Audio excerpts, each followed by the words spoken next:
Today on the net, the web has its eyes riveted on Trinidad and Tobago, who are hosting the 5th Summit of the Americas. The blogosphere is concerned on the fate of Afghanistan's women. And today's highlights.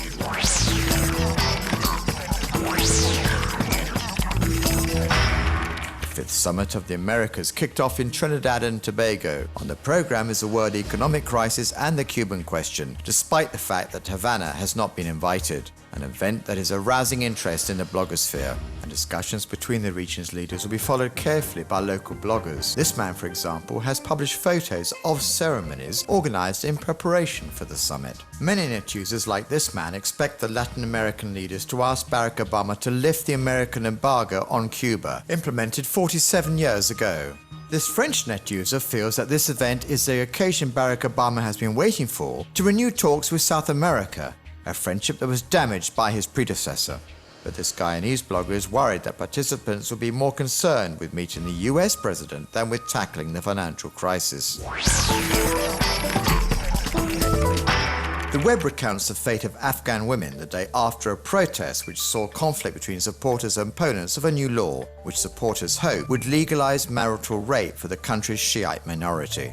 The RAWA Association has been campaigning for women's rights for over 30 years. On its website, it publishes the video testimonies of the young female victims of violence. This documentary, broadcast online, discusses the fate of widows and female refugees who have fled the successive wars that have ripped through the country. Abandoned, they often have to beg or enter prostitution to survive, a situation that has led the Women for Women organization to open this professional training center, thanks in particular to donations from net users. An introduction to midwifery is given in order to reduce the birth mortality rate, which is particularly high in the country.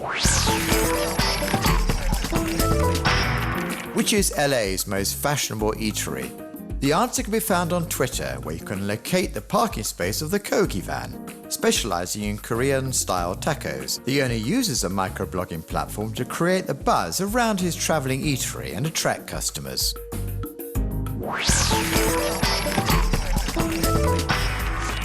The Hide Now site is in homage to the art of camouflage. Inspired by a novel whose heroine must don camouflage to survive, the creators explain that camouflage can be artistic and fun, but that it can also be a question of life and death.